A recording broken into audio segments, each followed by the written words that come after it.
अस्सलाम वालेकुम। Fourth year. आज का हमारा टॉपिक है electric field due to a line of charge. ठीक है, इसके लिए देखिए आपके पास एक लाइन ऑफ चार्ज है, ये एक्स एक्सिस है, ये वाई है, ये जेड है। आपने चार्ज लाइन को इस जेड एक्सिस के साथ प्लेस किया हुआ है।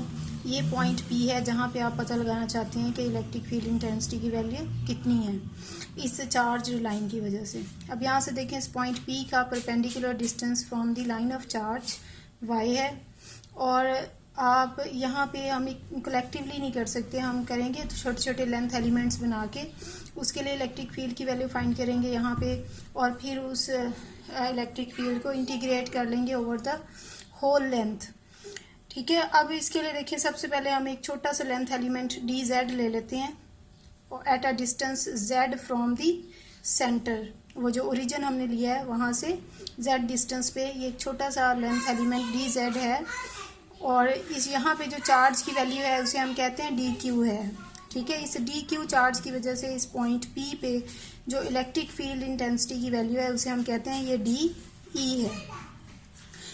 इस डी क्यू का जो डिस्टेंस है फ्रॉम पॉइंट पी, इस डिस्टेंस को हम कह देते हैं आर। अब जनरल रिलेशन हमें पता है E is equal to 1/4πε0 q over r square होता है। तो ये यहाँ पे ये जो डी ई है ये किसके इक्वल हो जाएगा 1/4πε0 d q over r square.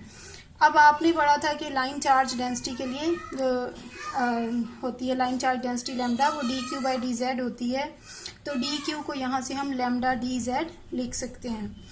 और सिमिलरली इधर देखें, ये जो डी ई है इसके हम कंपोनेंट्स बना सकते हैं। ये वाई एक्सिस है, ये जेड एक्सिस है, तो इस डी ई के दो कंपोनेंट्स बन सकते हैं, एक वाई के साथ और एक जेड के साथ। Let D E is making an angle theta with the y axis. तो इसका वाई एक्सिस के साथ जो कंपोनेंट बनेगा उसे डी ई वाई कह देंगे, जो जेड एक्सिस के साथ बनेगा उसे हम कह देंगे डी ई जेड। इसको यहाँ भी ड्रॉ कर सकते हैं, इसको यहाँ भी ड्रॉ कर सकते हैं। अब डी ई के ये जो दो कंपोनेंट्स हैं डी ई वाई और डी ई जेड, इसमें डी ई वाई इसका कॉस थीटा वाला कंपोनेंट है, बेस कंपोनेंट थीटा के साथ वाला डी ई कॉस थीटा, और ये जो परपेंडिकुलर वाला कंपोनेंट है ये डी ई जेड है, सो इसे हम डी ई साइन थीटा लिख सकते हैं। एक और चीज़ जो यहाँ से नज़र आ रही है वो ये कि ये जो डिस्टेंस आर है इसका जेड और वाई के साथ क्या रिलेशन है, ये एक राइट एंगल ट्रायंगल बन रही है, जिसमें वाई और जेड को हम बेस और परपेंडिकुलर कह सकते हैं और आर को हाइपोटेन्यूज कह सकते हैं। तो यहाँ से हम कह सकते हैं कि जो आर है, आर का स्क्वायर ये इक्वल है किसके, y square plus z square के।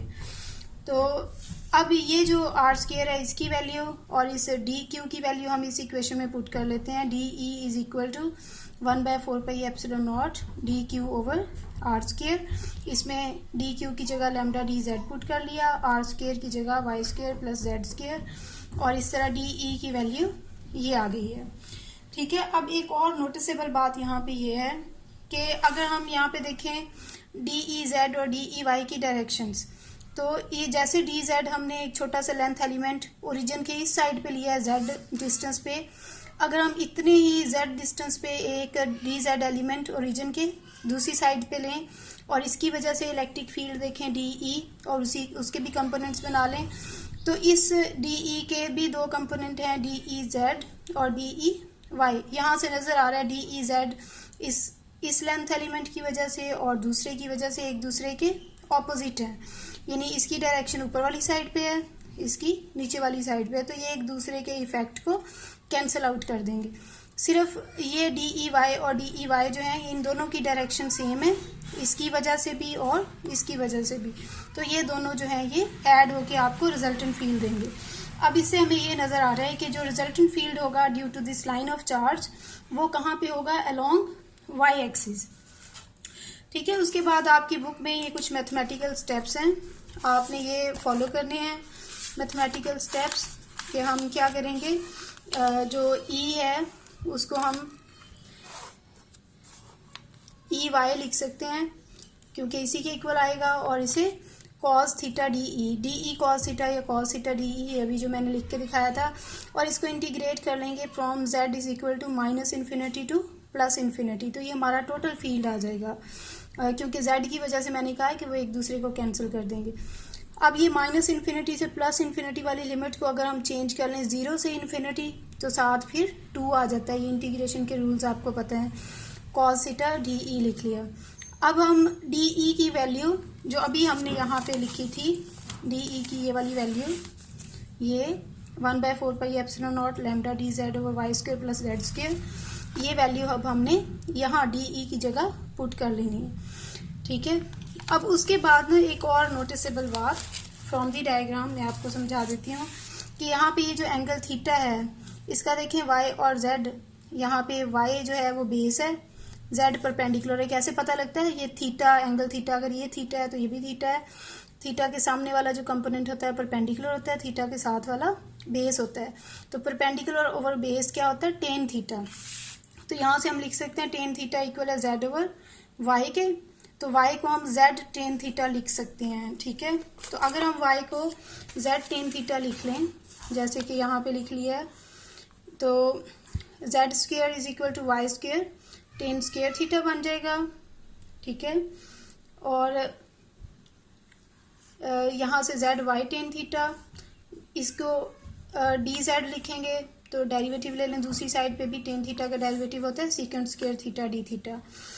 अब हमने ना असल में लिमिट्स जो हैं वो चेंज करनी है। z की बजाय यहाँ पे क्योंकि ये cos थीटा है तो हम थीटा की टर्म्स में लिखना चाह रहे हैं। तो हम देखेंगे कि लिमिट जब 0 से इन्फिनिटी है, z 0 से इन्फिनिटी है, तो cos थीटा की वैल्यू क्या होगी?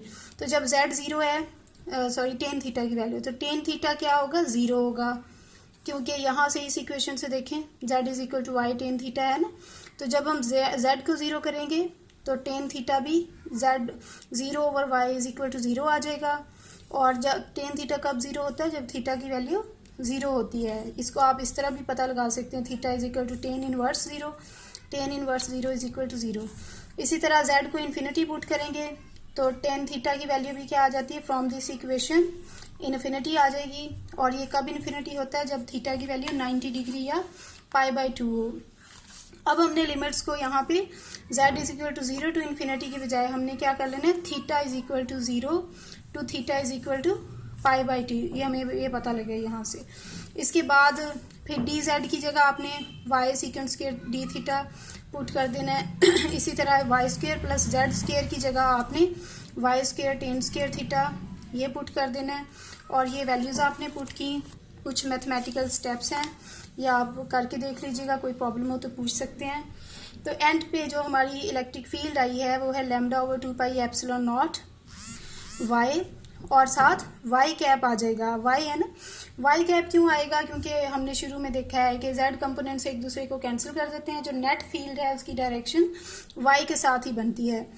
तो ये तब है जब हमने पॉइंट P कहाँ पे लिया? y एक्सिस पे। अगर हम लाइन ऑफ चार्ज को इस तरह रखते हैं कि हमने पॉइंट P कहाँ पे लिया होता है? x एक्सिस पे, तो फिर सिंपली यहाँ पे y की जगह x और वहाँ y कैप की जगह x कैप आ जाना है।